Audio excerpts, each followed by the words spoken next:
Assalamualaikum to all of you. I'm Mohammad Uzair Ali Khan and you're watching my YouTube channel. आज जो हम MCQs discuss करने जा रहे हैं that is related to terminal velocity. So let's start. Two drops of same radius are falling through air with steady speed of 5 centimeter per second. If two drops coalesce, the terminal velocity would be dash. Option A 10 centimeter per second.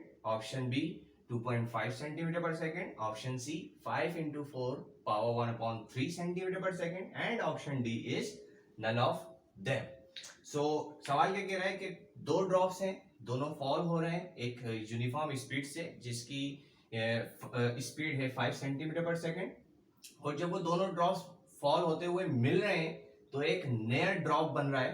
ठीक है जी. सो उस नए drop की terminal velocity जो है वो आपने बतानी है. अब टर्मिनल वेलोसिटी बताने से पहले टर्मिनल वेलोसिटी का थोड़ा सा कॉन्सेप्ट समझ लेते हैं कि टर्मिनल वेलोसिटी होती क्या चीज है. फॉर एग्जांपल हमारे पास एक ऑब्जेक्ट है, उस ऑब्जेक्ट को हम इमर्स कर रहे हैं लिक्विड के अंदर. तो जब कोई भी ऑब्जेक्ट इमर्स होता है लिक्विड में तो उस वक्त उस ऑब्जेक्ट पर उस सिस्टम में तीन फोर्सेस होती हैं. दो फोर्सेस जो कि लिक्विड उस ऑब्जेक्ट पर लगाता है अपवर्ड डायरेक्शन में, जो कि ड्रैग फोर्स है और अपथ्रस्ट फोर्स है, और तीसरी फोर्स जो होती है वो उस ऑब्जेक्ट का वेट होता है जो कि डाउनवर्ड होता है. जब अपथ्रस्ट फोर्स और ड्रैग फोर्स ये दोनों फोर्सेस मिलकर ऑब्जेक्ट के वेट को जो कि डाउनवर्ड है उसको बैलेंस करती हैं, तो ऑब्जेक्ट एक यूनिफॉर्म वेलोसिटी से नीचे आता है जिस वेलोसिटी को हम कहते हैं टर्मिनल वेलोसिटी. सो आई होप कि टर्मिनल वेलोसिटी आपको समझ में आई होगी. अब टर्मिनल वेलोसिटी का फॉर्मूला क्या होता है? Vt is equals to 2 rho g r square upon 9 eta, where rho is the density and g is the gravitational acceleration, r is the radius of sphere जिस भी spherical object को आपने immerse किया liquid में, and 9 is the number, coefficient number, eta is the viscosity of liquid.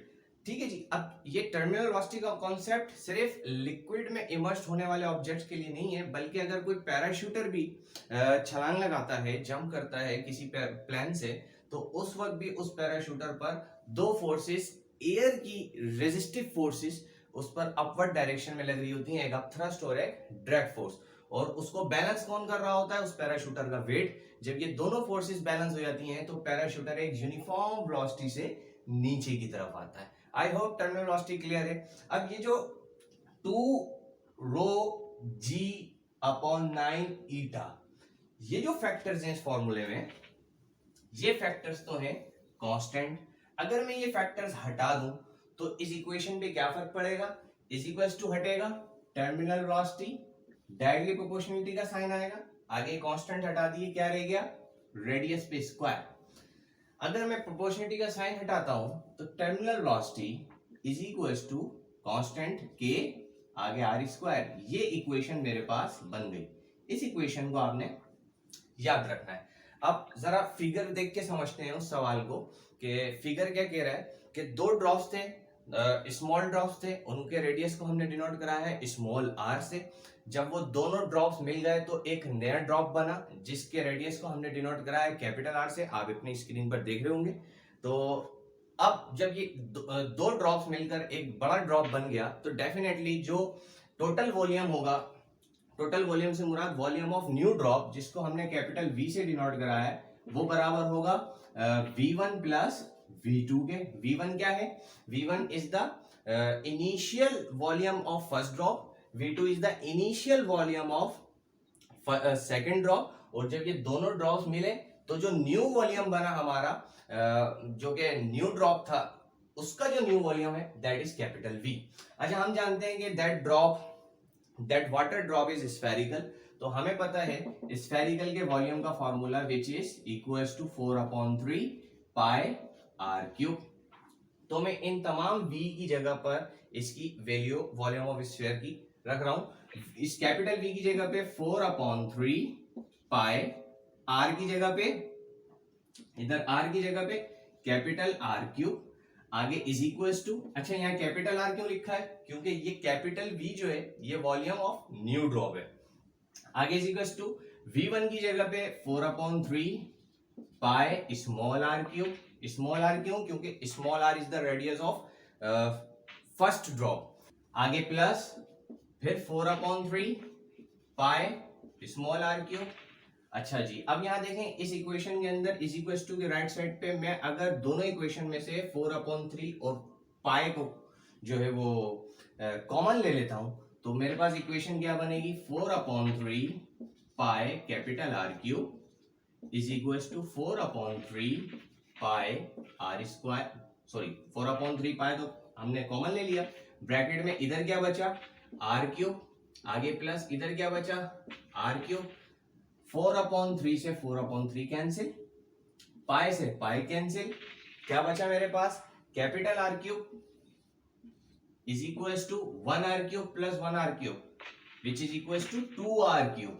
अगर मैं इस cube को खत्म करना चाहता हूं आर पे से, so taking cube root both side, cube root both side मतलब क्यूब रूट की जगह पे मैं ब्रैकेट पे पावर 1/3 भी लिख सकता हूं। तो R cube bracket power 1/3 is equal to 2 R cube bracket power 1/3। Bracket खोलूंगा तो यहां देखें 3 से 3 कैंसिल, कैपिटल आर बाहर इज इक्वल टू ब्रैकेट खोलूंगा 1/3 2 पे आएगा तो 2 पे पावर 1/3, आगे आर पे आएगा तो क्यूब से क्यूब कैंसिल। आई होप आपको यहां तक बात समझ में आई होगी, यहां तक कोई कंफ्यूजन नहीं। ये तो हमारे पास आ गई वैल्यू किसकी? कैपिटल आर की। ठीक हो गया। अच्छा जी, अब हमने मालूम क्या करना है? हमने मालूम करनी है टर्मिनल वेलोसिटी उस न्यू स्फेरिकल रेन ड्रॉप की। ठीक है जी, अब न्यू स्फेरिकल ड्रॉप की टर्मिनल वेलोसिटी मालूम करने के लिए हमने जो इक्वेशन बनाई है इसी इक्वेशन की मदद से मालूम करेंगे। जो इनिशियल रेन ड्रॉप था उसकी वेलोसिटी को हम डिनोट करा रहे हैं v1 से, तो उसकी जगह पे वो v1 इज इक्वल टू आगे के r की जगह पे radius of initial rain drop जो कि r था, तो r की जगह पे मैंने r रख दिया। ये मेरे पास आ गई इक्वेशन 1। अच्छा जी, अब मैं बात करता हूं फाइनल वेलोसिटी यानी कि जो हमारा न्यू रेन ड्रॉप था उसकी, तो उसकी वेलोसिटी को हम डिनोट करा रहे हैं v2 से, तो टेंजेंशियल टर्मिनल वेलोसिटी की जगह पे v2 आगे is equal to k, r की जगह पे रेडियस क्या है उस न्यू हमारे ड्रॉप का? कैपिटल R, तो रेडियस की जगह पे कैपिटल R। अच्छा, r पे स्क्वायर है तो इधर भी r पे स्क्वायर, इधर भी r पे square. This is equation number 2। अब क्या करें? दोनों इक्वेशंस को कंपेयर कर लें। Comparing both equations v2 upon v1 is equal to v2 की जगह पे v2 की value that is k r square upon v1 की जगह पे v1 की value that is k small r square. k से k कैंसिल, क्या बचा? अच्छा, हमें v2 मालूम करना है तो v2 को यहीं पे सब्जेक्ट बनाओ। ये v1 इस v2 से मल्टीप्लाई और उधर जाएगा तो डिवाइड, सॉरी v1 इधर डिवाइड हो रहा है उधर जाएगा तो multiply. So v2 is equal to capital R upon R, दोनों पे स्क्वायर है तो ऐसे करके लिख लेता हूं होल पे स्क्वायर, आगे multiply by v2। Now we have to put the values in this equation for final answer. तो इक्वेशंस में वैल्यू पुट करते हैं। v2 as it is equal to capital R की जगह पे कैपिटल R की वैल्यू जो कि हमने फाइंड किया यहां पर which is equal to 2 power 1/3, आगे स्मॉल r, फिर क्या लगा हुआ है? अपॉन लगाया, स्मॉल r की जगह पे स्मॉल r, ब्रैकेट पे पावर स्क्वायर, फिर आगे मल्टीप्लाई बाय v2। v2 क्या था? सॉरी v1 है, ये v2 नहीं है v1 है। v1 क्या था? Initial velocity of rain drop. So initial velocity of rain drop कितनी है हमारे पास?